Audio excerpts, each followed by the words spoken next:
ಗಮನಿಸ್ತಾ ಹೋಗೋದಾದ್ರೆ ಕೊಪ್ಪಳದಲ್ಲಿ ತುಂಗಭದ್ರಾ ಎಡದಂಡೆಯ ಕಾಲುವೆ ಒಡೆದು ಹೋಗಿದೆ ಎನ್ನುವಂತ ಮಾಹಿತಿ ಸಿಗ್ತಾ ಇದೆ. ಕುಡಿಯೋಕೆ ಬಿಟ್ಟಂತ ಅಪಾರ ಪ್ರಮಾಣದ ನೀರು ಪೋಲಾಗಿದೆ. ಕೊಪ್ಪಳದಲ್ಲಿ ಒಡೆದೋಯ್ತು ತುಂಗಭದ್ರಾ ಎಡದಂಡೆಯ ಕಾಲುವೆ. ಕುಡಿಯೋಕೆ ಬಿಟ್ಟಂತ ಅಪಾರ ಪ್ರಮಾಣದ ನೀರು ಪೋಲಾಗ್ತಾ ಇದೆ. ಅದು ಕೂಡ ಬೇಸಿಗೆಗಾಲದಲ್ಲಿ ಕೊಪ್ಪಳ ತಾಲೂಕಿನ ಬಸಾಪುರ ಬಳಿ ಈ ಘಟನೆ ನಡೆದಿರೋದು. ಎಡದಂಡೆ ಕಾಲುವೆ 13ನೇ ತುಂಗಭದ್ರಾ ಎಡದಂಡೆ ಕಾಲುವೆ ಇದು ಒಡೆದು ಹೋಗಿದೆ. ನೀರು ಪೋಲಾಗ್ತಾ ಇದೆ. ತಡರಾತ್ರಿ ರಂಧ್ರ ಬಿದ್ದ ಸ್ಥಳದಲ್ಲಿ ಒಡೆದು ಹೋಗಿದೆ ಎನ್ನುವಂತ ಮಾಹಿತಿ ಸಿಗ್ತಾ ಇದೆ. ಕಾಲುವೆಗಳಿಗೆ 3,000ಕ್ಕೂ ಅಧಿಕ ಕ್ಯೂಸೆಕ್ ನೀರು ಬಿಡಲಾಗುತ್ತೆ.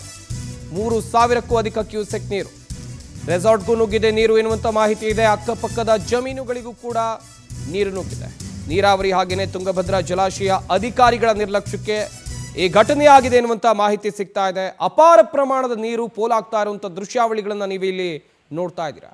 ಇದು ತುಂಗಭದ್ರಾ ಎಡದಂಡೆಯ ಏನು ತಡೆಗೋಡೆ ಒಡೆದು ಈ ರೀತಿಯಾಗಿ ನೀರು ಪೋಲಾಗ್ತಾ ಇದೆ. ಬೇಸಿಗೆಗಾಲ, ಕುಡಿಯೋಕೆ ನೀರಿಲ್ಲ, ಸಂಕಷ್ಟದಲ್ಲಿದ್ದಾರೆ ಜನ.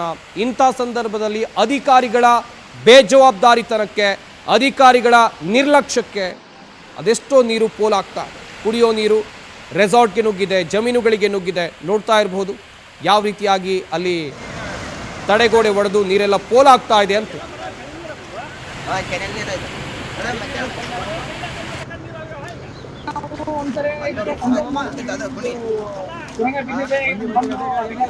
ಸಂಬಂಧಪಟ್ಟ ಅಧಿಕಾರಿಗಳು ಬಂದು ಇದನ್ನ ವಹಿಸ್ಕೊಂಡು ಕೆಲಸ ಮಾಡ್ತೀರಿ ಅಂತ ಹೇಳಿ, ಮತ್ತೆ ಅವಾಗ ಏನಾಗಿತ್ತು ಚಿಕ್ಕದಾಗಿತ್ತು.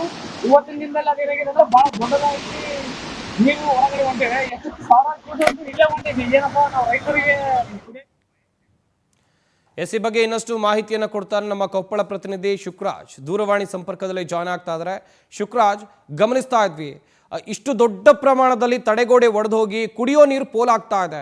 ಇಷ್ಟೆಲ್ಲ ವಿಚಾರಗಳು ಅಧಿಕಾರಿಗಳಿಗೆ ಗೊತ್ತಿರ್ಲಿಲ್ವಾ ಹೇಗೆ? ಎಷ್ಟು ಸಂಪತ್ತು ಏನು ಕೊಪ್ಪಳದ ತುಂಗಭದ್ರಾ ಎಡದಂಡೆ ಕಾಲುವೆ ಈ ಒಂದು ಬಸಾಪುರ ಬಳಿ ಈ ಒಂದು ಘಟನೆ ನಡೆದಿರ್ತಕ್ಕಂಥದ್ದು ಸಂಪೂರ್ಣ ಇದು ಅಧಿಕಾರಿಗಳ ನಿರ್ಲಕ್ಷ್ಯ ಅಂತಾನೆ ಹೇಳ್ಬೋದು. ಯಾಕಂತಂದ್ರೆ ಇದು ಕಳೆದ 2-3 ತಿಂಗಳಿಂದ ಒಂದು ಸಣ್ಣ ರಂಧ್ರ ಇಲ್ಲಿ ಬಿದ್ದಿತ್ತು ಅಂತ ಅಲ್ಲಿ ಸ್ಥಳೀಯರು ಅಲ್ಲಿ ಅಧಿಕಾರಿಗಳ ಗಮನಕ್ಕೆ ತಂದರೂ ಕೂಡ ಅಧಿಕಾರಿಗಳು ಈ ತುಂಬಾ ಬೇಜವಾಬ್ದಾರಿತನ ತೋರೋದ್ರಿಂದ ಇವತ್ತು ಇಷ್ಟೊಂದು ದೊಡ್ಡ ಪ್ರಮಾಣದಲ್ಲಿ ಆ ಒಂದು ಕಾಲುವೆ ಒಡೆದಿರ್ತಕ್ಕಂಥದ್ದು. ಸುಮಾರು 50ರಿಂದ 60 ಫೀಟ್ ವರೆಗೂ ಈ ಒಂದು ಕಾಲುವೆ ಒಡೆದು ಅಲ್ಲಿ ಹೊಲ ಗದ್ದೆಗಳಿಗೆ ಮತ್ತು ರೆಸಾರ್ಟ್ಗಳಿಗೆ ನೀರು ನುಗ್ಗಿರ್ತಕ್ಕಂಥದ್ದು. ಇದರಿಂದ ಸಾಕಷ್ಟು ಹಾನಿ ಆಗಿದೆ. ಅಷ್ಟೇ ಅಲ್ಲದೆ ಏನು ರಾಯಚೂರು ಮತ್ತು ಸಿನ್ನೂರು ಭಾಗಗಳಿಗೆ ಕುಡಿಯುವ ನೀರಿನ ಸಲುವಾಗಿ ಈ ಒಂದು ತುಂಗಭದ್ರಾ ಎಡದಂಡೆ ಕಾಲುವೆಗೆ ನೀರನ್ನು ಹರಿಸಲಾಗ್ತಿತ್ತು.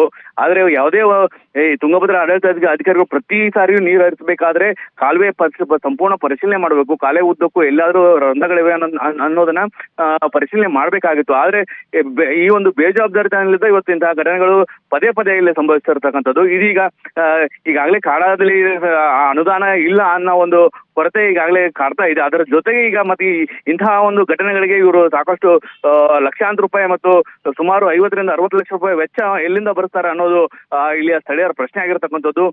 ಇನ್ಮೇಲಾದ್ರೂ ಎಚ್ಚೆತ್ಕೊಂಡು ಏನು ಕಾಲುವೆ ಉದ್ದಕ್ಕೂ ನೀರು ಹರಿಸುವ ಮುನ್ನ ಒಂದ್ಸಾರಿ ಪರಿಶೀಲನೆ ಮಾಡಬೇಕು ಅಂತ ಇಲ್ಲಿ ಸ್ಥಳೀಯರು ಆಗ್ರಹಿಸಿರ್ತಕ್ಕಂಥದ್ದು.